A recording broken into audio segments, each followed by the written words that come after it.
قل ان صلاتی و نسکی و محیای و مماتی للہ رب العالمین، اے نبی آپ اعلان کر دیجئے میری نماز، میری قربانی، میرا جینا، میرا مرنا سب اللہ رب العالمین کے لیے۔ الحمدللہ نحمده ونستعینه ونستغفره ونعوذ باللہ من شرور انفسنا ومن سیئات اعمالنا، من يهده الله فلا مضل له ومن يضلل فلا هادي له، واشهد ان لا اله الا الله وحده لا شريك له، واشهد ان محمدا عبده ورسوله، يا ايها الذين آمنوا اتقوا الله حق تقاته ولا تموتن الا وانتم مسلمون، يا أيها الناس اتقوا ربكم الذي خلقكم من نفس واحدة وخلق منها زوجها وبث منهما رجالا كثيرا ونساء، واتقوا الله الذي تساءلون به والأرحام إن الله كان عليكم رقيبا، يا أيها الذين آمنوا اتقوا الله وقولوا قولا سديدا يصلح لكم أعمالكم ويغفر لكم ذنوبكم، ومن يطع الله ورسوله فقد فاز فوزا عظيما، أما بعد فإن خير الحديث كتاب الله وخير الهدي هدي محمد صلى الله عليه وسلم، وشر الأمور محدثاتها وكل محدثة بدعة وكل بدعة ضلالة وكل ضلالة في النار۔ أعوذ بالله من الشيطان الرجيم، بسم الله الرحمن الرحيم، ورضوان من الله أكبر ذلك هو الفوز العظيم۔ معزز حاضرین جمعہ، دنیا میں ہم اور آپ اپنی زندگی میں ہمیشہ اس بات کا خیال رکھتے ہیں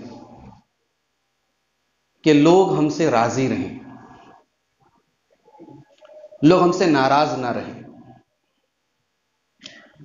اور اس کوشش میں ہم کبھی کامیاب نہیں ہوتے۔ دنیا میں کوئی انسان ایسا نہیں ہے جو یہ دعویٰ کرے کہ اس سے سارے لوگ راضی ہیں۔ کوئی نہ کوئی ایسا ضرور ملے گا جو آپ کو پسند نہیں کرتا، جس کا مزاج آپ سے میل نہیں کھاتا۔ تو لوگوں کو راضی کرنا یہ دنیا کا سب سے مشکل کام ہے، لیکن ہم میں سے ہر شخص اس کے پیچھے لگا رہتا ہے کہ کیسے لوگوں کو راضی کر لیں ہم۔ اور اکثر ایسا ہوتا ہے کہ ہم لوگوں کو راضی کرنے کے چکر میں اللہ کو ناراض کر دیتے، اولاد کے لیے، اپنی بیوی کے لیے، اپنے ماں باپ کے لیے ہم اللہ کو ناراض کر دیتے ہیں، جبکہ ایک مومن کی زندگی کا جو اصل مقصد ہونا چاہیے، اللہ کیسے ہم سے راضی ہو جائے۔ دنیا ناراض ہو جائے چلے گا، اللہ ناراض نہیں ہونا چاہیے، یہ ایک مومن کی زندگی کا مقصد ہونا چاہیے۔ بھئی دنیا میں بہت سارے لوگ ہیں ہماری اور آپ کی طرح، وہ بھی کھانا کھاتے ہیں، وہ بھی پانی پیتے ہیں، وہ بھی دنیا کے سارے شوق پورے کرتے ہیں۔ ان کے بیچ میں اور ہمارے بیچ میں فرق کیا ہے؟ فرق یہی ہے کہ ان کی زندگی کا کوئی مقصد نہیں، ہماری زندگی کا ایک مقصد ہے۔ وہ مقصد کیا ہے؟ اللہ تعالیٰ نے سورہ زاریات کے اندر وہ مقصد بیان کیا ہے، وَمَا خَلَقْتُ الْجِنَّ وَالْإِنسَ إِلَّا لِيَعْبُدُونَ، میں نے جنات کو اور انسانوں کو صرف اپنی عبادت کے لیے پیدا کیا ہے۔ عبادت کا کیا مطلب ہے؟ عبادت کا لفظ جب آتا ہے ہمارے سامنے تو فوراً ذہن میں نماز آتی ہے، روزہ آتا ہے، زکوٰۃ آتی ہے، حج آتا ہے۔ عبادت میں یہی ساری چیزیں ہوتی ہیں۔ علامہ ابن تیمیہ رحمۃ اللہ علیہ نے عبادت کا صحیح معنی اور مطلب بتایا، کہا کہ ہر وہ عمل اور ہر وہ قول جس سے اللہ راضی ہو جائے، دیٹ از کالڈ عبادت، وہ عبادت ہے۔ گویا اب اس آیت کا اگر میں ترجمہ یہ کروں، اس آیت کا مطلب اگر میں یہ بیان کروں کہ وما خلقت الجن والانس الا لیعبدون، میں نے نہیں پیدا کیا جنات کو اور انسانوں کو مگر اس لیے کہ وہ مجھے راضی کر لیں، تو ترجمہ غلط نہیں ہوگا۔ ہماری زندگی کا مقصد اللہ کو راضی کرنا ہے، اور یہی بات اللہ تعالیٰ نے اپنے نبی کے ذریعے قرآن میں کہلوائی۔ قل ان صلاتی ونسکی ومحیای ومماتی للہ رب العالمین، اے نبی آپ اعلان کر دیجئے میری نماز، میری قربانی، میرا جینا، میرا مرنا سب اللہ رب العالمین کے لیے۔ وہ اقبال کا شعر ہے، میری زندگی کا مقصد تیرے دی کی سرفرازی، میں اسی لیے مسلمان، میں اسی لیے نماز۔ تو ہماری اور آپ کی زندگی کا مقصد اللہ کو راضی کرنا ہونا چاہیے، لیکن ہم نے مقصد بدل دیا۔ اللہ ناراض ہو جائے ہم لوگوں کو راضی کرتے ہیں، جبکہ لوگ کبھی راضی ہو ہی نہیں سکتے۔ آپ ایڑی رگڑ رگڑ کے مر جائیں، لوگوں کے پیر دھو کے پی جائیں، تب بھی آپ لوگوں کو راضی نہیں کر سکتے میرے بھائی۔ وہ بڑا مشہور واقعہ کہہ لیجئے یا قصہ کہہ لیجئے، لطیفہ کہہ لیجئے، کہ ایک آدمی اپنے باپ کو لے کے جا رہا تھا اور ساتھ میں ایک اس کے ساتھ جو ہے کوئی سواری تھی۔ اب وہ دونوں لوگ بیٹھ کے جا رہے ہیں تو لوگ کہہ رہے دیکھو ایک بیچارہ کمزور جانور ہے، اس پر دونوں لوگ بیٹھے ہوئے جانور پر ظلم کر رہے ہیں۔ اس نے باپ کو بٹھایا، خود پیدل چلنے لگا تو لوگ کہنے لگے عجیب ظالم باپ ہے، بیٹا پیدل چل رہا ہے، باپ کو سواری پہ بٹھا رکھا ہے۔ بیٹے کو سواری پہ چڑھا دیا، باپ اتر گیا، لوگ کہہ رہے عجیب ظالم بیٹا ہے، باپ جو ہے پیدل چل رہا ہے، بیٹا سواری پہ چل رہا ہے۔ یہ ہے دنیا کا حال میرے بھائی، دنیا کسی حال میں آپ کو چھوڑے گی نہیں۔ اللہ کے پیارے نبی جناب محمد رسول اللہ صلی اللہ علیہ وسلم فرماتے ہیں، ترمذی کی صحیح روایت ہے، من التمس رضا اللہ بسخط الناس، جو لوگوں کو ناراض کر کے اللہ کو راضی کرنے کی کوشش کرے۔ بہت غور سے سنیے گا اس حدیث کو، بڑی پوائنٹ کی بات اس حدیث میں بتائی گئی۔ جو لوگوں کو ناراض کر کے اللہ کو راضی کرنے کی کوشش کرے، کفاہ اللہ مؤونۃ الناس، اللہ کے نبی کہتے ہیں اللہ اپنے اس بندے کے لیے کافی ہو جائے گا۔ اللہ ذمہ داری لے رہا ہے کہ میں تجھے کچھ پریشان ہونے نہیں دوں گا، تیری ٹینشن، تیری پرابلم میں حل کروں گا، بس تو مجھے راضی کر دے چاہے لوگ ناراض ہو جائیں۔ ومن التمس رضا الناس بسخط اللہ، اور اس کے اپوزٹ میں جو آدمی اللہ کو ناراض کر کے لوگوں کو راضی کرتا ہے، وکلہ اللہ الی الناس، تو اللہ تبارک و تعالیٰ ایسے انسان کو کیا کرتا ہے؟ لوگوں کے حوالے کر دیتا ہے۔ اللہ اپنی نظر رحمت ہٹا لیتا ہے، جا جب تو مجھے راضی نہیں کرتا تو جا، جس کو تو راضی کرتا ہے میں نے اس کے حوالے تجھے کر دیا۔ اسی لیے آپ دیکھیے کہ ہمارے دین میں اخلاص کی کتنی اہمیت ہے۔ ایک چھوٹی سی مثال آپ دیکھ لیجئے، نماز ہے، دو لوگ نماز پڑھ رہے ہیں، دونوں کی نماز کا طریقہ سیم ہے، دونوں کی نماز کا ڈیوریشن سیم ہے، دونوں نماز میں دعائیں سیم پڑھ رہے ہیں، مگر صرف ایک چیز اگر دونوں کے اندر فرق ہے، ایک کا مقصد اللہ کو راضی کرنا ہے اور ایک کا مقصد صرف فارمیلٹی پوری کرنا ہے، ایک کی نماز قبول ہوگی، ایک کی نماز قبول نہیں ہوگی، ایک کی نماز اس کے نامہ اعمال میں ثواب بنے گی، ایک کی نماز اس کے منہ پر مار دی جائے گی۔ یہ اخلاص ہے۔ ایک آدمی اللہ کی راہ میں اخلاص کے ساتھ 10 روپیہ دیتا ہے اپنی اوقات کے حساب سے، اس 10 روپیے کی قیمت اللہ کے نزدیک اس 1 کروڑ سے بہتر ہے جو اللہ کی راہ میں دیا تو جا رہا ہے مگر اللہ کے لیے نہیں دیا جا رہا ہے۔ آج جمعہ کا دن ہے، اگر آپ نے فجر کی نماز پڑھی ہوگی تو امام صاحب نے دوسری رکعت میں فجر کی نماز میں اللہ کے رسول کی سنت کے مطابق سورہ دہر کی تلاوت کی ہوگی۔ سورہ دہر میں اللہ تعالیٰ نے اپنے متقی بندوں کا ذکر کرتے ہوئے فرمایا وَيُطْعِمُونَ الطَّعَامَ عَلَىٰ حُبِّهِ مِسْكِينًا وَيَتِيمًا وَأَسِيرًا، میرے نیک بندے کھانا کھلاتے ہیں، مال کی محبت کے باوجود وہ مسکینوں کو، یتیموں کو، قیدیوں کو، مجبور لوگوں کو کھانا کھلاتے ہیں۔ کس لیے کھانا کھلاتے ہیں؟ اخبار میں نام چھپوانے کے لیے نہیں، فیس بک پر اشتہار ڈالنے کے لیے نہیں۔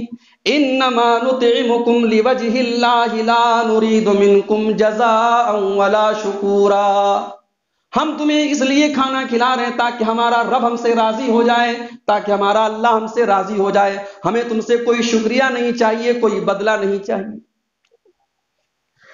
اگر ہم غور کریں تو ہماری جو نارمل زندگی میں بہت ساری پرابلم اسی لیے ہے، ہم ہر چیز میں ہمارا معیار کیا ہے کہ ہمیں بدلہ ملنا چاہیے۔ ہم نے فلاں کو دعوت میں بلایا، اس نے ہمیں بلایا کیوں نہیں؟ ہم نے فلاں کو کوئی چیز دی، اس نے ہمیں کیوں نہیں دی؟ سماج کے آدھے جھگڑے تو اسی پر ہو رہے، آدھے اختلافات اسی پر ہو رہے ہیں میرے بھائی۔ ہم ہر چیز میں بدلہ چاہتے ہیں۔ بھئی رشتہ داروں کے ساتھ ہماری جو لڑائیاں ہیں، جو اختلافات ہیں، وہ اسی لیے تو ہیں کہ بھئی اس نے میرے ساتھ ایسا کر دیا۔ اس کا مطلب یہ ہوا کہ آپ نے اپنے رشتہ داروں کے ساتھ جو بھلائی کی، آپ نے اپنے بھائی کے ساتھ جو اچھا سلوک کیا، وہ اللہ کو راضی کرنے کے لیے نہیں، کہ ادلا بدلی کے طور پہ کیا۔ اللہ نے کہا یہ اخلاص نہیں ہے۔ انما نطعمکم لوجہ اللہ، ہم تمہیں اللہ کے لیے کھانا کھلا رہے ہیں، لا نرید منکم جزاء ولا شکورا، ہمیں تم سے کوئی بدلہ نہیں چاہیے، تم شکریہ بھی مت ادا کرو، ہمیں تمہارا شکریہ بھی نہیں چاہیے۔ یہ ہوتا ہے اخلاص میرے بھائی۔ آج ہمیں اور آپ کو اپنے گریبانوں میں جھانکنے کی ضرورت ہے میرے بھائی۔ اللہ کے پیغمبروں کی زندگیاں اسی مقصد کے لیے گزری، اللہ کیسے راضی ہو جائے۔ موسیٰ علیہ السلام کو دیکھو، اللہ تعالیٰ نے موسیٰ علیہ السلام کی مدد کی، بنی اسرائیل کی مدد کی، فرعونی سب ڈوب گئے پانی میں۔ اب اس کے بعد جب حضرت موسیٰ بنی اسرائیل کو لے کر کے دریا کے اس پار چلے گئے تو پہلا کام حضرت موسیٰ نے جانتے کیا کیا؟ اللہ تعالیٰ سے بات کرنے کے لیے کوہ طور پہ گئے، تورات لینے کے لیے اور اللہ سے بات کرنے کے لیے کوہ طور پہ گئے۔ بڑی جلد بازی تھی حضرت موسیٰ علیہ السلام کو۔ اللہ نے پوچھا کہ موسیٰ اتنی جلدی کیوں تھی تمہیں؟ تو حضرت موسیٰ نے جو جواب دیا تھا، سورہ طٰہٰ کے اندر اللہ نے وہ جواب نقل کیا ہے، وَعَجِلْتُ إِلَيْكَ رَبِّ لِتَرْضَىٰ، اے میرے رب میں جلدی جلدی تیری بارگاہ میں اس لیے آیا ہوں تاکہ تو راضی ہو جائے۔ موسیٰ کہہ رہے میری زندگی کا مقصد یہ کہ تو راضی ہو جائے، تجھے راضی کرنے کے لیے میں جلدی جلدی چلا آیا۔ سلیمان علیہ السلام کو دیکھو، اللہ تعالیٰ نے ایسی بادشاہ دنیا میں کسی کو نہیں دی، ہوائیں ان کے کنٹرول میں ہیں، جنات بڑے بڑے ان کے کنٹرول میں ہیں، ایک مہینے کا سفر صبح سے شام دوپہر تک کر لیتے۔ اتنا پاور اللہ نے دنیا میں کسی دوسرے بادشاہ کو نہیں دیا۔ سلیمان علیہ السلام نبی بھی ہیں، بادشاہ بھی ہیں، اس لیے بہت سارے لوگ بادشاہت کو بڑی خراب چیز سمجھتے ہیں۔ بادشاہت خراب چیز نہیں، بادشاہت کا غلط استعمال خراب ہے۔ اسلام کی نظر میں بادشاہت خراب نہیں ہے۔ سلیمان علیہ السلام بادشاہ ہیں۔ اب سلیمان علیہ السلام اللہ سے ایک دعا کرتے ہیں، کیا دعا کرتے ہیں؟ رب اوزعنی ان اشکر نعمتک التی انعمت علی وعلی والدی، اے اللہ تو مجھے توفیق دے کہ میں تیری نعمتوں کا شکر ادا کروں، جو نعمتیں تو نے مجھے دی اور میرے والدین کو دی، وان اعمل صالحا ترضیٰ، اور اے اللہ تو مجھے توفیق دے میں ایسا عمل کروں جس سے تو راضی ہو جائے۔ اللہ اکبر، یہ بڑی جامع دعا ہے جو حضرت سلیمان نے کی ہے۔ عمل تو بہت سارے لوگ کرتے بھائی، عمل کرنے والے قیامت کے دن جہنم میں جائیں گے۔ کیا آپ نے پڑھا نہیں سورہ غاشیہ کی وہ آیتیں؟ آپ نے جمعہ کے نماز میں نہیں سنی؟ هل اتاک حدیث الغاشیہ وجوہ یومئذ خاشعہ عاملۃ ناصبہ، عمل کر کے تھک گئے ہوں گے، تصلی نارا حامیہ، لیکن بھڑکتی ہوئی جہنم میں ڈالے جائیں گے لوگ۔ عمل اللہ تعالیٰ کے ہاں عمل امپورٹنٹ نہیں ہے، عمل کے پیچھے اخلاص امپورٹنٹ ہے، عمل کے پیچھے مقصد امپورٹنٹ ہے۔ تو حضرت سلیمان نے یہ دعا نہیں کہ اللہ مجھے ڈھیر سارا عمل کرنے کی توفیق دے، وَأَنْ أَعْمَلَ صَالِحًا تَرْضَىٰ، اے اللہ ایسا عمل کرنے کی توفیق دے جس سے تو راضی ہو جائے۔ اور اگر نبیوں کی بات آئی ہے تو نبیوں کے تاجدار اور امام الانبیاء ہمارے اور آپ کے پیارے نبی جناب محمد الرسول اللہ صلی اللہ علیہ وسلم کی زندگی کا آپ مطالعہ کریں۔ آپ نے کبھی دنیا کو راضی کرنے کی کوشش نہیں کی، اللہ کو راضی کیا۔ دنیا ناراض ہوتی ہو جائے، دنیا کی طاقتیں ناراض ہوتی ہو جائیں، اللہ ناراض نہیں ہونا چاہیے۔ اپنے بیٹے کی لاش کو میرے نبی اپنی گود میں لیے ہوئے. 4 بیٹیاں ہیں، بیٹا کوئی نہیں ہے، اور ایک بیٹا ملا ہے، وہ بیٹا دم توڑ رہا ہے میرے نبی کی گود میں. ابراہیم رضی اللہ تعالیٰ عنہ ماریا قبطیہ کے وطن سے پیدا ہوئے تھے. میرے نبی کے لخت جگر ہیں، میرے نبی کے نور نظر ہیں. میرے نبی کی گود میں دم توڑ رہے ہیں ابراہیم رضی اللہ. اور نبی کی زبان پر جو جملے ہیں، دنیا کے ہر اس باپ کے لیے وہ اس کے زخم پہ مرہم کا کام کرتے ہیں جس کا بیٹا دنیا سے چلا جائے، جس کا کوئی عزیز دنیا سے چلا جائے، وہ میرے نبی کے ان جملوں کو یاد کر لے جو نبی نے اپنے اس اولاد نرینہ کو، اپنے بیٹے کو کھوتے ہوئے کہا تھا. کیا کہا تھا آپ نے؟ بخاری اور مسلم کے الفاظ ہیں، ان العین تدمع والقلب يحزن ولا نقول الا ما يرضى ربنا. اے میرے بیٹے ابراہیم، تیرے جانے سے تیرے باپ کی آنکھوں سے آنسو بہ رہے ہیں، تیرے باپ کا دل غمگین ہے، لیکن تیرا باپ اپنی زبان سے کوئی ایسا جملہ نہیں نکالے گا جس سے اللہ ناراض ہو جائے. ولا نقول الا ما يرضى ربنا، ہم کوئی ایسی بات نہیں کہیں گے جس سے اللہ ناراض ہو جائے. یہ میرے نبی کی زندگی تھی میرے بھائی. آج ہم لوگوں کو راضی کرتے ہیں، لوگوں کو راضی کرنے کے چکر میں اللہ کو ناراض کرتے. یہی تو منافقوں کی پہچان تھی بھائی. منافق یہی کام تو کرتے تھے. نماز اس لیے پڑھتے تھے کہ مسلمان ناراض نہ ہوں، اللہ کو راضی کرنا مقصد نہیں تھا. منافقین نماز پڑھتے تھے، مسجد میں آتے تھے اللہ کو راضی کرنے کے لیے، مسلمانوں کو کہیں یہ ناراض نہ ہو جائے. اللہ نے سورہ توبہ میں کہا کہ یہ بیوقوف تمہیں راضی کرتے ہیں، یہ منافق لوگ تمہیں راضی کرنے کی کوشش کرتے ہیں. واللہ احق ان یرضوہ ان کانوا مؤمنین، اگر یہ ایمان والے ہوتے تو اللہ کو راضی کرتے. اور یہ بات نوٹ کر لیجئے میرے بھائی کہ اللہ کو راضی کرنے والا اور اللہ کو ناراض کرنے والا اللہ کے دونوں برابر نہیں ہو سکتے. افمن اتبع رضوان اللہ کمن باء بسخط من اللہ، جو اللہ کو راضی کرنے کی کوشش کرے اور جو اللہ کو ناراض کرے دونوں برابر نہیں ہو سکتے. اللہ کے ہاں ویلو اسی کی ہے جو اللہ کو راضی کرنے کی کوشش کرے. اور ایک عجیب و غریب بات بتاؤں، ایک انسان کے لیے سب سے بڑی نعمت کیا ہے؟ جنت ہے. جنت سے بڑی تو کوئی چیز نہیں. لیکن اللہ تعالیٰ نے قرآن میں جنت سے بڑی بھی ایک چیز بیان کی ہے. سورہ توبہ کی ایک آیت کا ٹکڑا میں نے آپ کے سامنے پڑھا تھا، سورہ توبہ کی 72 نمبر کی آیت ہے. وَرِضْوَانٌ مِّنَ اللَّهِ اکبر. اللہ نے جنت کا تذکرہ کرنے کے بعد فرمایا میرے بندو جنت سے بڑی بھی ایک چیز ہے. وہ کیا چیز ہے؟ رضوان من اللہ، اللہ راضی ہو جائے، یہ جنت سے بڑی چیز ہے. صحیح بخاری اور صحیح مسلم کی حدیث ہے، اللہ کے پیارے نبی فرماتے ہیں جب جنتی جنت میں جائیں گے اللہ تبارک و تعالی جنتیوں سے سوال کرے گا، اے جنتیوں یہ بتاؤ کہ میں نے تم کو جنت میں داخل کر دیا، ارضیتم، کیا تم راضی ہو گئے؟ جنتی کہیں گے اللہ ہم کیوں راضی نہ ہوں گے، تو نے ہم کو جنت دے دی ہے، جنت جیسی نعمت تو نے ہم کو دے دی، اب ہم کیوں راضی نہیں ہوں گے؟ اللہ فرمائے گا نہیں نہیں، اس جنت سے بڑی چیز بھی میرے پاس ہے، وہ میں آج تمہیں دینے جا رہا ہوں. احل علیکم رضوانی فلا اسخط علیکم ابدا. میرے جنتی بندو، میں تمہیں ایگریمنٹ دے رہا ہوں، میں تم سے وعدہ کر رہا ہوں کہ آج سے میں اپنی رضا کا پروانہ تم کو دے رہا ہوں، آج کے بعد میں تم سے کبھی ناراض نہیں ہوں گا، میں اپنی رضا تم کو دے رہا ہوں، میں تم سے راضی رہوں گا. اللہ نے اس کو جنت سے بڑی نعمت کہا ہے. 2-4 منٹ رہ گئے، آئیے اب خطبہ جمعہ کے آخری پوائنٹ کے طور پہ کچھ ایسے اعمال آپ کے سامنے بیان کر دوں جس سے ہم اللہ کو راضی کر سکتے ہیں. بھی اللہ کو راضی کرنا ہم سب کا مقصد ہے، زندگی کا مقصد ہے. اللہ کو ہم کیسے راضی کریں؟ 2-4 چیزیں آپ کے سامنے بیان کر دوں جس سے ہم اللہ کو راضی کر سکتے ہیں.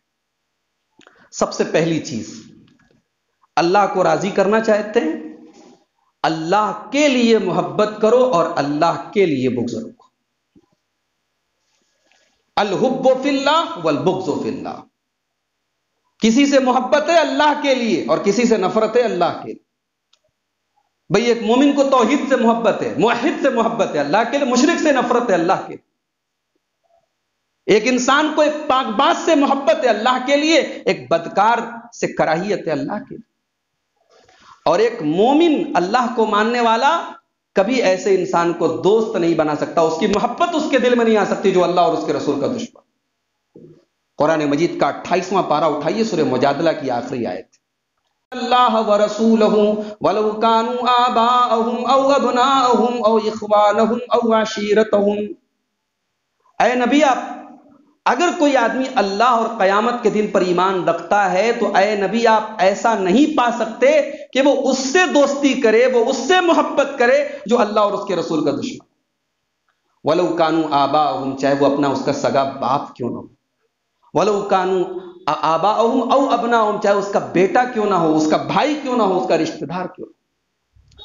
صحابہ نے میدان جنگ میں اپنے باپ کو قتل کر ڈالا، واقعات ملتے ہیں حدیثوں کے اندر. بعض صحابہ نے اپنے بھائی قید ہو رہا ہے، حضرت مصعب ابن عمیر کا بھائی قید ہو رہا ہے، اور جو مسلمان اس کو قید کر رہا ہے اس سے کہہ رہے ہیں اس کی زنجیر کو مضبوطی کس کے باندھنا ہے، اس کی ماں بہت پیسہ دے گی. اپنی ماں کے بارے میں کہ اس کی ماں بہت پیسہ دے گی. بھائی کہتا ہے تو میرا بھائی میرا خون ہو کے ایسی بات کہہ رہا ہے تو میرا بھائی نہیں ہے، جو تجھے قید کر رہا ہے وہ میرا بھائی. صحابہ کے ایسے واقعات صرف سننے کے لیے نہیں میرے بھائی، صحابہ نے اس اصول کو اپنایا تھا، محبت اللہ کے لیے، نفرت اللہ کے لیے. اور دوسری چیز نوٹ کر لیجیے، اللہ کو راضی کرنا ہے، شکر کا جذبہ پیدا کرو میرے بھائی. ہم لوگ کسی کو بڑے اچھے مکان میں دیکھتے ہیں، کہتے ہیں یار اللہ تعالیٰ نے دیکھو اس کو کتنا بہترین مکان دیا، ہم کو کیوں نہیں دیا؟ اس کا کاروبار اتنا اچھا چل رہا ہے، ہمارا کاروبار کیوں نہیں اچھا چل رہا ہے؟ بھائی کبھی ہاسپٹل میں جا کے دیکھو اور کہو کہ اللہ نے اس کو ہاسپٹل میں ایڈمٹ کرا ہے، آپ ہاسپٹل نہیں گئے. کبھی اپنے سے پریشان لوگوں کو بھی دیکھو. کبھی جاؤ اس سخت سردی کے موسم میں، سردی کی راتوں میں سڑکوں پر ٹھٹورتے ہوئے اور فٹ پاتھوں پر لیٹے ہوئے کو بھی دیکھو اور پھر اللہ کا شکر ادا کرو. وَإِن تَشْكُرُوا يَرْضَهُ لَكُمْ، تم شکر کرو گے اللہ تم سے راضی ہو جائے. اللہ کے پیارے نبی فرماتے ہیں، صحیح مسلم کی روایت ہے، کہ بندہ اگر ایک لقمہ بھی کھا کر کے اللہ کی تعریف کرتا اللہ کو بہت پسند آتا ہے. ہم لوگ بڑے ناشکرے ہیں میرے بھائی، ہم لوگ زبان سے لاکھ کہتے ہیں الحمدللہ، کوئی خیریت پوچھتا کہتے ہیں اللہ کا شکر ہے، لیکن حقیقت میں ہم لوگ بہت بڑے ناشکر ہیں. شکر گزار بنو، اللہ راضی ہو جائے گا. نماز کی پابندی سے اللہ راضی ہوتا ہے. صحابہ کرام کا ذکر کرتے ہوئے اللہ تعالیٰ نے سورہ فتح کی آخری آیت میں جو صحابہ کی چند کوالٹی بیان کی، اس میں ایک کوالٹی اللہ نے یہ بھی بیان کی، تراہم رکعا سجدا یبتغون فضلا من اللہ ورضوانا. میرے نبی کے صحابہ یا تو تمہیں رکوع کی حالت میں نظر آئیں گے یا سجدے کی حالت میں نظر آئیں گے، کیونکہ ان کا مقصد اللہ کو راضی کرنا ہے. رکوع اور سجدہ اللہ کو بہت پسند ہے میرے بھائی، نماز کے ذریعے اللہ کو راضی کرو.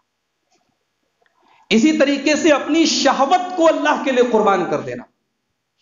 کوئی ایسی چیز ہے جو مجھے پسند ہے لیکن اللہ کو ناپسند ہے، میں چھوڑ دوں. کبھی کبھی جائز چیز ہوتی ہے، کسی موقع سے اللہ کو پسند نہیں ہوتی. رمضان میں ہم 14 گھنٹے 15 گھنٹے بھوکے رہتے ہیں، کھانا ہمیں پسند ہے، پانی پسند ہے، پیاس لگ رہی ہے، لیکن ہم کھانا نہیں کھا سکتے، پانی نہیں پی سکتے. کیوں؟ اللہ کو روزہ کیوں پسند ہے؟ یدع طعامہ وشرابہ وشہوتہ من اجلی. بندہ میرے لیے کھانا چھوڑ رہا ہے، پانی چھوڑ رہا ہے، شہوت چھوڑ رہا ہے، میرے لیے چھوڑ رہا ہے. اس لیے اللہ کہتا ہے کہ جاؤ مجھے ایسا بدلہ دوں گا کہ وہ سوچ بھی نہیں سکتا. اسی طریقے سے اللہ کو اگر راضی کرنا ہے، زبان کا صحیح استعمال کرو میرے بھائی. یہ 1.5 انچ کی جو زبان ہے نا، یہ انسان کو جہنم میں بھی لے کے جا سکتی ہے اور جنت میں لے کر کے بھی جا سکتی ہے. یہ آخری حدیث بیان کر کے بات ختم کر رہا ہوں. صحیح بخاری اور صحیح مسلم کی متفقہ علیہ روایت ہے، اللہ کے پیارے نبی صلی اللہ علیہ وسلم کہتے ہیں، ان العبد لیتکلم بالکلمۃ من رضوان اللہ. بندہ ایسی زبان سے ایسی بات نکالتا ہے جس سے اللہ راضی ہوتا ہے، لا یلقی لہا بالا، اور بندہ سوچتا بھی نہیں کہ میں اتنی بڑی بات کر رہا ہوں. کبھی کبھی انسان کی ایک بات سے 2 بگڑے ہوئے لوگ مل جاتے ہیں. انسان کی ایک بات سے کسی کا بگڑا کام بن جاتا ہے. انسان نہیں سوچتا ہے کہ میں نے بہت بڑی بات کہی ہے، لیکن اللہ کے نبی کہہ رہے ہیں اللہ کو راضی کرنے والی کوئی ایک بات انسان منہ سے نکالتا ہے اور اللہ تعالیٰ اس بات کی وجہ سے اس کو جنت میں داخل کر دیتا ہے. اور اسی طریقے سے اس کے اپوزٹ میں بندہ اپنی زبان سے اللہ کو ناراض کرنے والی کوئی بات نکالتا ہے. اللہ کو ناراض کرنے والی بات یہ بھی ہو سکتی ہے بھائی کہ ہمارے اوپر کوئی مصیبت ہے اور ہم کہتے ہیں اللہ نے ہمارے ہی ساتھ ایسا کیوں کر دیا. یہ بہت خطرناک جملہ ہے جو ہم لوگ اکثر بول دیتے ہیں. اللہ نے میری ہی ماں کو کیوں اٹھا لیا، اللہ نے میرا ہی بچہ کیوں لے لیا، اللہ نے میرے ہی کاروبار کو کیوں نقصان میں ڈال دیا. یہ اللہ کی تقدیر پر ڈائریکٹ حملہ ہے میرے بھائی. یہ کفریہ جملہ ہے جو آپ کو اسلام سے بھی نکال سکتا ہے. اللہ کو ناراض کرنے والا کوئی ایک جملہ جس پر بندہ توجہ بھی نہیں دیتا ہے، اللہ کے نبی کہتے ہیں وہ جہنم میں ڈال سکتا ہے. اس لیے میرے بھائیوں، ہم اور آپ اللہ کو راضی کرنے کی کوشش کریں۔ اپنی زندگی کا ٹارگٹ ہم اس کو بنائیں کہ ہمارا رب ہم سے کیسے راضی ہو جائے۔ نبی کی زندگی اسی میں گزری ہے، صحابہ کی زندگی اسی میں گزری ہے، ہمارے اسلاف کی زندگی اسی میں گزری ہے۔ اللہ سے دعا ہے رب العالمین ہمیں اسی مقصد کے تحت زندگی گزارنے کی توفیق عطا فرمائے۔ رب العالمین ہمیں وہ اعمال کرنے کی، وہ کام کرنے کی توفیق دے جس سے ہمارا رب راضی ہوتا ہے، اور ان کاموں سے ہمیں بچنے کی توفیق دے جن سے ہمارا رب ناراض ہوتا ہے۔ رب العالمین ہمارے تمام کاموں میں اخلاص پیدا فرما دے، ہمیں ریا سے، ہمیں نمود سے، ہمیں دکھاوے سے اللہ تعالیٰ محفوظ رکھے۔ ہماری نمازوں میں، ہمارے صدقات و خیرات میں، ہمارے تمام عبادتوں میں اللہ تعالیٰ اخلاص پیدا فرما دے۔ جو ہم میں بیمار ہیں اللہ ان کو شفائے کامل عاجل عطا فرمائے۔ جو دنیا سے جا چکے ہیں رب العالمین ان کی مغفرت فرمائے۔ جو روزی روٹی سے پریشان ہیں اللہ ان کو رزق حلال مہیا فرمائے۔ اللہ سب کے کاروبار میں برکت نصیب فرمائے۔ اللہ دنیا اور آخرت دونوں کی بھلائیوں سے ہم سب کو نوازے، آمین۔ وآخر دعوانا ان الحمد للہ رب العالمین۔